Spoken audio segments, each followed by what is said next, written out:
Hi everyone, welcome back to samayilvirundhu.com. இன்னைக்கு நம்மளுடைய recipe வந்து கத்தரிக்காய் காரக்குழம்பு. ஓகே, அதுக்கு என்னென்ன ingredients பார்க்கலாம். நான் இங்க ஒரு 3 கத்தரிக்காயை வந்து வெட்டி வச்சிருக்கேன். சில பேர் இது வந்து மேல ப்ளஸ் ஷேப்ல வெட்டி முழுசா போட்டு எண்ணெயில வதக்குவாங்க. நான் அதுக்கு பதிலா இப்படி சின்னதா அதாவது கீறி வச்சிருக்கேன் ஸ்லைஸா. அப்புறம் ஸ்லைஸை காட்டிடுறேன் பாருங்க. போட்டு தண்ணிக்குள்ள போட்டு வச்சிருக்கேன், இல்லைன்னா கருத்துரும், அதனால தண்ணிக்குள்ள போட்டு வச்சிருக்கேன். இந்த சைஸ்ல கட் பண்ணிருக்கேன். அப்புறம் ஒரு புளி, இது வந்து எலுமிச்சம் சைஸ் அளவுக்கு ஒரு புளியை தண்ணியில ஊற போட்டிருக்கேன். தண்ணியில ஊற போட்டு புளியை புளிஞ்சிங்கன்னா நமக்கு நிறைய அந்த புளிச்சாறு கிடைக்கும். ஸோ அதில் ஒரு எலுமிச்சம் குண்ட அளவு புளி. அப்புறம் இதான் மசாலா. நான் அது காரக்குழம்புனால நான் 6 காஞ்ச வத்தல் எடுத்திருக்கேன். 1 டீஸ்பூன் கொத்தமல்லி, 1 டீஸ்பூன் கியூமின் சீட்ஸ் ஜீரகம் எடுத்து வச்சிருக்கேன். ஒரு தக்காளி பழம் வெட்டி வச்சிருக்கேன். ஒரு ஆனியன் வெட்டி வச்சிருக்கேன். அதோட 3 பல்லு பூண்டும் எடுத்து வச்சிருக்கேன். அப்புறம் 2 டேபிள் ஸ்பூன் கோகோனட் எடுத்து வச்சிருக்கேன். நான் ட்ரை கோகோனட் யூஸ் பண்ணுறேன். இன்ஸ்டெட் ஆஃப் ட்ரை கோகோனட் நீங்கள் வந்து ஃப்ரெஷ் கோகோனட் கூட யூஸ் பண்ணலாம். இது 2 டேபிள் ஸ்பூன் சால்ட்டு உங்கள் தேவைக்கேற்ப. 1/4 டீஸ்பூன் வந்து மஞ்சள் பொடி. அப்புறம் ஒரு 3 டேபிள் ஸ்பூன் வந்து ஆயில் எடுத்துக்கோங்க. ஓகே, ஃபஸ்ட்டு இது எப்படி பண்ணலான்னு பார்க்கலாம். முதல்ல பேனை நல்லா ஹீட் பண்ணிவிட்டு ஃபஸ்ட் நான் அதில் ஆயில் ஊற்றிக்கிறேன்.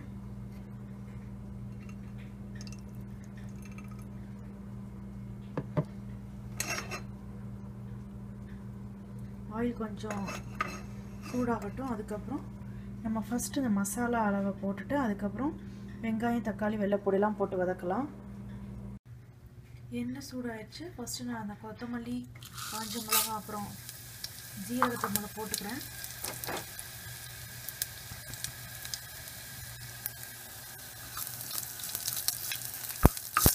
இப்போ லைட்டாக சீரகம் லைட்டாக பொரிய ஆரம்பிச்சிச்சுல, இந்த நேரத்தில் வெங்காயம், வெள்ளைப்பூடு போடுறேன். இது நல்லா வதக்கணும். நானும் லைட்டாக டிரான்ஸ்பரண்ட் ஆகணும். அது வர கொஞ்சம் லைட்டாக சால்ட் ஆட் பண்ணிக்கிறேன்.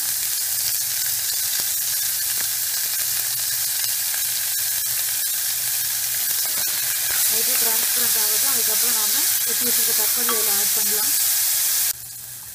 இப்போ ஆனியன் நல்லா டிரான்ஸ்பரண்ட் ஆகிடுச்சு. இந்த நேரத்தில் நான் வெட்டி வச்சுருக்க தக்காளி பழத்தை ஆட் பண்ணுறேன். இந்த தக்காளி பழம் மசிகிற வரைக்கும் நம்ம வெயிட் பண்ணுவோம். என்கிட்ட முழு தனியாக இருக்குது, அதனால் நான் முழு தனியாக போட்டேன். இன்கேஸ் உங்கள்கிட்ட முழு இந்த கொத்தமல்லி விதை இல்லை அப்படின்னா 1 டீஸ்பூன் கொத்தமல்லி பொடி, அதாவது தனியா பொடி சேருங்க. தனியா பொடி அப்போ எப்போ சேர்க்கணும்னா இந்த வெங்காயம், தக்காளி நல்லா வதங்கின பிறகு கொத்தமல்லி பொடி சேர்க்கணும்.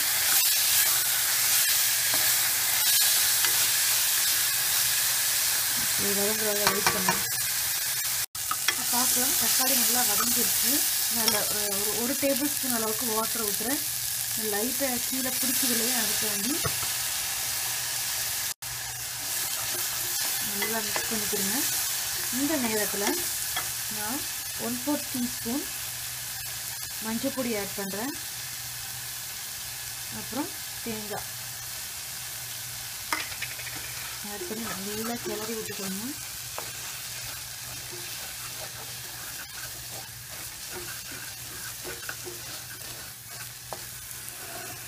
நான் இப்போ அடுப்பு ஆஃப் பண்ணிடுவேன். ஓகே, இந்த மிக்சர் கூல் ஆகிற வரைக்கும் வெயிட் பண்ணுறேன். அதுக்கப்புறம் இந்த மிக்சர் கூல் ஆனதுக்கப்புறம் இதை மிக்சியில் போட்டு நல்லா அரைச்சி பேஸ்ட்டாக எடுத்துக்கணும்.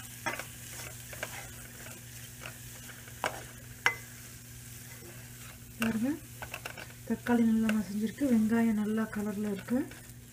இதை நான் மிக்சியில் போட்டு அரைச்சி நான் இந்த தேங்காய் கீழே போட்டு வைக்கிறேன். அரைச்சி நல்லா பேஸ்ட்டாக எடுத்துக்கலாம். இப்போ பேனில் ஆயிலை நல்லா ஹீட் பண்ணிவிட்டு இந்த வெட்டி வச்சுருக்கோம் இல்லையா கத்திரிக்காய், அதை போட்டு நல்லா வதக்கிடணும். அதை நல்லா வதங்குற வரைக்கும் வெயிட் பண்ணலாம். அது நல்லா வதங்குற வரைக்கும். இப்போ கத்திரிக்காய் நல்லா வதங்கி வச்சு ப்ரௌன் கலரில் ஆயிடுச்சு. பட் கருக விட்டுறதுக்கு நான் கருக விடலை, ப்ரௌன் கலரில் தான் ஆக விட்டுருக்கேன். ஸோ இப்படி நான் இந்த ஸ்டேஜில் இருக்கிற நல்லா டேஸ்ட்டாக இருக்கும். நல்லா மசிஞ்சிடும். சின்ன பிள்ளை சாப்பிடும்போதும் நல்லா நம்ம பிசைஞ்சு கொடுக்கலாம் சாதத்தோட. ஸோ நான் இப்போ தண்ணி எடுக்க போகிறேன். இது வதக்குன எண்ணெய் கொஞ்சம் இருக்குது. அந்த எண்ணெயில் நான் கடுகு, உளுந்தம்பருப்பு, வெந்தயம், காஞ்ச மிளகாய் போட்டு நல்லா பொரிய விட்டுக்கிறேன்.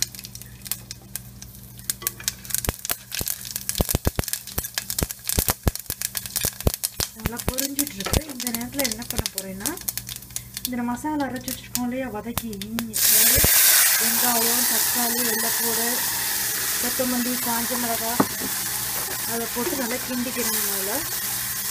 அப்புறம் நான் இந்த கரைச்சி வச்சுருக்க புளி இருக்குல்லே அதையும் இதில் ஊற்றிடுறேன். ஸோ இந்த மிக்சர் ரெண்டும் சேர்ந்து நல்லா கொதிக்கட்டும். முதல்ல அது வர கொஞ்சம் வெயிட் பண்ணுவோம். நல்லா கொதிக்க ஆரம்பிச்சிருச்சு. இந்த நேரத்தில் நான் வதக்கி வச்சுருக்கேன் கத்திரிக்காவை இதில் ஆட் பண்ணிடுறேன்.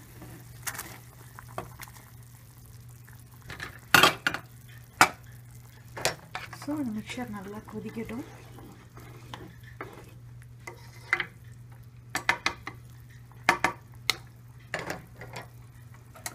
அதுவரை நம்ம வெயிட் பண்ணலாம்.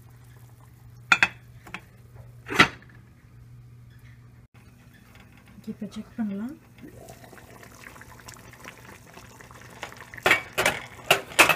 நல்லா கொதிச்சிருச்சு. தலதலன்னு கொதிக்குது. நல்லா திக்காயிடுச்சு. நான் இப்போ அடுப்பு ஆஃப் பண்ணிடுறேன்.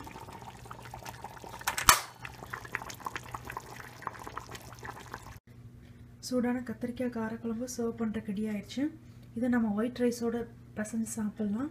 அப்படி இல்லைன்னா இந்த காரக்குழம்பு நம்ம இட்லி, தோசையோட தொட்டு சாப்பிட்றது கூட ரொம்ப பிரமாதமாக இருக்கும். இன்கேஸ் உங்கள்கிட்ட ப்ரெட் இருந்தால் ப்ரெட்டு வித் காரக்குழம்பு செம காம்பினேஷன். ட்ரை பண்ணி பாருங்கள். உங்கள் வேல்யூபிள் கமெண்ட்ஸை sameelvandhu.com போஸ்ட் பண்ணுங்கள். We'll meet in next video. Thank you.